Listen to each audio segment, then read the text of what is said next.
কি অবস্থা সবার? কেমন চলতেছে নতুন সপ্তাহ? ভালোই তো দেখলাম নুনুসের খেলা।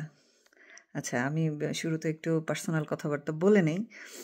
আমি দেখলাম প্রচুর মানুষের কমপ্লেইন, উদ্ভট টাইপের কমেন্ট যে আমি কেন কথা বলার সময় আমার এত অ্যাসিড রিফ্লাক্স হয়, প্লাস আমার এত হাঁচি কাশি, কেন আমার এত অসুস্থ। ভাই, আমার প্রেগন্যান্সির অলমোস্ট 7 মাস চলে। I am carrying a baby. তো যারা ফেসবুকে আমাকে ফলো করেন তারা জানেন, ইউটিউবের লোকজন না জানতেই পারেন, ব্যাপার না। বাট এটা কমপ্লেন করার মতো এমন কোনো ইস্যুই না। তাদের অনেক কমপ্লেন, এত পছন্দ হলে আমাকে তো ফলো করার দরকার নেই। I am not forcing your free. যাকে ইচ্ছা ফলো করবেন, আনফলো করবেন, কোনো সমস্যা নেই। কিন্তু এইসব উদ্ভট কমেন্ট দেখতে আমি পছন্দ করি না। আমি কি কথা বলতেছি সেটা ইম্পর্ট্যান্ট। ওকে, আচ্ছা, এখন আসল কথায় আসি। আমাদের শান্তি কাকু বলছিল পৃথিবী আমাদের কাছে চলে আসবে, আমরা এত কাবিল হব। তারা এতই কাবিল হয়েছে ডুয়েল সিটিজেনশিপ নিয়ে যে এক একজন বাংলাদেশে চলে আসছে সার্ভ করতে।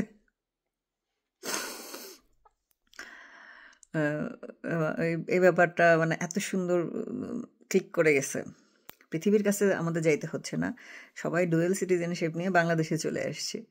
আমাদের খলিলুর রহমান দেখলাম রজার রহমান হয়ে গেছে সিটিজেনশিপের জন্য, বা হোয়াট এভারের জন্য সে নাম চেঞ্জ করে হয়েছে। ভাল লাগছে ব্যাপারটা।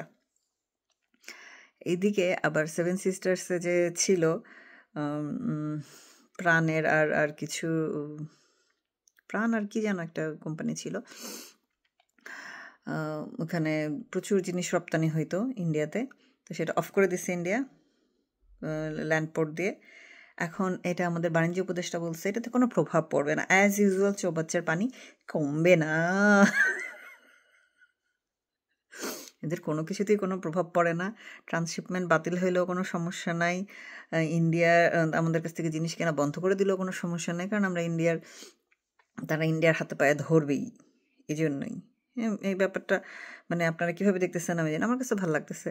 তার মধ্যে আজকে আবার ইউনুস দেখলাম স্টারলিংক সার্ভিস শুরু করছে আজকে বাংলাদেশে, যার মিনিমাল কস্ট হচ্ছে ইনস্টলেশন 47,000 টাকা, এবং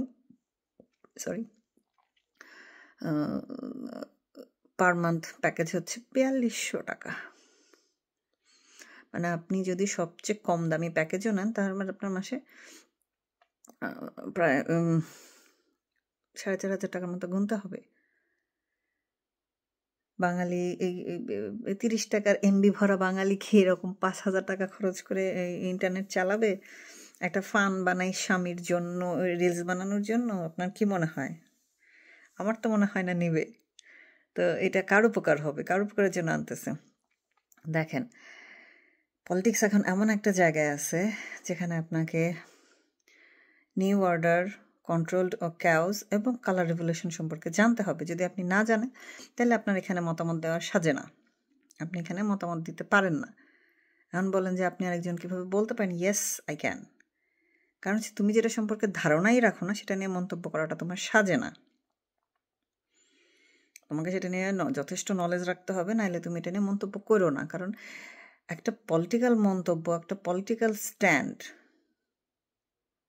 একজন পার্সনেরটা তেমন একটা ইফেক্ট নাও ফেলতে পারে, ফেলে না আমি এটা বলবো না, নাও ফেলতে পারে।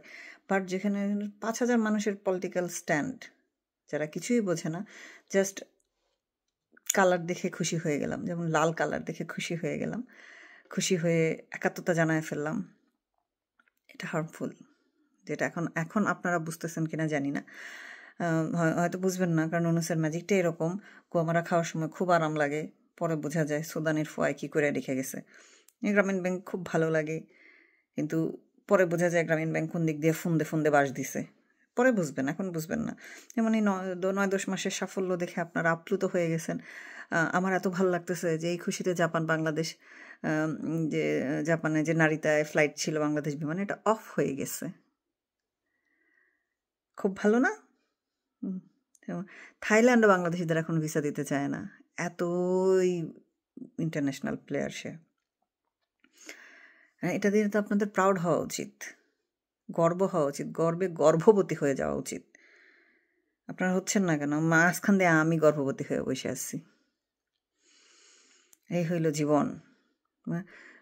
নুসরাত ফারিয়াকে অ্যারেস্ট করছে কারণ তার নামে হত্যা চেষ্টা মামলা আছে, অথচ সে নাকি না, সে প্রুভেন যে কানাডাতেই ছিল 1 মাস। কিন্তু দেখেন তিশাকে অ্যারেস্ট করতেছে না। এখন বলবেন যে তিশাকে কেন অ্যারেস্ট করবে? আশ্চর্য। কানাডাতে বৈশা যদি নুসরাত ফারিয়া মার্ডার করতে পারে, তিশা কেন পারবে না? ফারুকের উপদেষ্টার বউ হয়ে গেছে দেখা। তাহলে তো বলতে হয় যে নুসরাত ফারিয়ার একটা উপদেষ্টার জামাই নাই বলে আজকে তার সেই ভোগান্তি। একটা উপদেষ্টার জামাই থাকলেই তো হইতো। শালারা তো সব বুইরা, তারা তরুণ নেতৃত্ব আনবে করে সব বুইরা অগাধগারে বসাইছে। স্বরাষ্ট্র উপদেষ্টা বসাইছে জাইঙ্গারে, যার ডিপার্টমেন্টাল নেম ছিল ঢুরা সাপ। এগুলো ফকির দকিনের এনে বসাইছে। এদিকে বিএনপির যে এত মাস ধরে আমি বলে আসতেছি মুলার ঝুসকা লন্ডনে মুলার ঝুসকা, এটা কেউ পাত্তাই দেয় না। এখন দেখেন এদেরকে টুকটাক এটা সেটা মূলা দিয়ে খুশি রাখছিল, কিন্তু এখন সেটা পারতেছে না, একেবারেই পারতেছে না। না পারার প্রমাণটা দেখেন, ইশরাককে মেয়র হিসেবে নিচ্ছে না, কোর্ট অর্ডার দিছে, সেটার উপর আবার স্টে অর্ডার দিছে। মানে এখন ইশরাক মেয়র হিসেবে শপথ গ্রহণ করতে পারতেছে না। 6 দিন ধরে আন্দোলন চলতেছে, দেখলাম তালা ঝুলাই দিচ্ছে, হ্যান ত্যান। আসিফ মাহমুদের 2 গালে জুতা মারো তালে তালে চলতেছে। মাত্র 9 মাসে তাদের এই অর্জন। কেমন লাগতেছে সবার? আমার তো খুব ভালো লাগতেছে, তাদের অর্জনটাও ভালো লাগতেছে, বিএনপির মুলার জুস খাওয়াটাও ভালো লাগতেছে। মানে একটা কথা যে বলি, এটার কোনো দাম দেয় না মানুষজন, ভাবে কি আন্দাজি মুখ ফসকায় একটা বলে ফেলছি। ভাই মুখ ফসকায় বলি নাই, মিনিমাম একটা স্টাডি তো আছে, সেটা করেই বলছি যে বিএনপি মুলার জুস। গাধার সামনে মুলা ঝোলায় না, বিএনপি হয়েছে সেই গাধা। বিএনপির সামনে সেই মুলার জুস ঝুলায় রাখছে নানান খুচরা মুচরা। এই যে ধরেন টেম্পো স্ট্যান্ডে টাকা তুলতে দিচ্ছে নির্দ্বিধায়, এটুকুই অর্জন তাদের। হুম্বিতুম্বি করতেছে। আজকে মানে এদের তো মুখ পুটকি নেই, সকালে এক কথা বলে বিকেলে আর কথা বলে। সকালে ইউনুসকে একটা ধমক দেয়, বিকালে গিয়ে বলে সরি ভুল হয়ে গেছে, ইলেকশন দাও। এদের কোনো পলিটিক্যাল স্ট্যান্ড নেই। পলিটিক্যাল স্ট্যান্ড যদি বিএনপির থাকতো তাহলে সেই 13 সালেই তারা রাজাকারের বিচার প্রশ্নে আওয়ামী লীগের সাথে একমত হয়ে 14 ইলেকশনে যাইতো, ইলেকশনে পার্টিসিপেট করে বিরোধী দল হোক জিতুক, যা মন চায় তাই হোক, সংসদে একটা কাউন্টার পার্ট থাকতো। কিন্তু তারা তো সেইটা অনেক আগেই হারায় ফেলছে। মাঝখানে খালি কেচিগেট পাহারা দিল, আর কিছুই কোনো অর্জন নেই। আরেকজন লন্ডন থেকে বসে দেশবাসীকে আহ্বান জানায়, উদাত্ত আহ্বান মাই ফুট। তা গুনে তোর নতুন নেতা কর্মীরা তা গুনে না, তোর কথা কেডা শুনে? এখন কেউ শুনে না, সবাই মূলের জুস খায় আর টেম্পো স্ট্যান্ডের টাকা খায়। এক একজন যে শুরু করছে, ওফ ভালোই লাগে দেখতে, কারণ দুনিয়ার 76 মানুষে একমাত্র বিএনপি করে। Hence proved. মানে এত নাটক চলে দেশে একদিনে, কিন্তু মেইন কাহিনী হচ্ছে এরা করিডোর দিবেই, হাউ করিডোর দিবে, কারণ ইউনুসের পেছনে এত হিউজ পরিমাণ ইনভেস্ট আছে, সেই ইনভেস্ট উসুল না করা পর্যন্ত তো এটা থামবে না। সো মানবিক করিডোরের নামে চিটাং যে চলে যাবে না, বা চলে যাচ্ছে না, রাস্তাঘাট হয়ে গেছে আর্মির হাতে।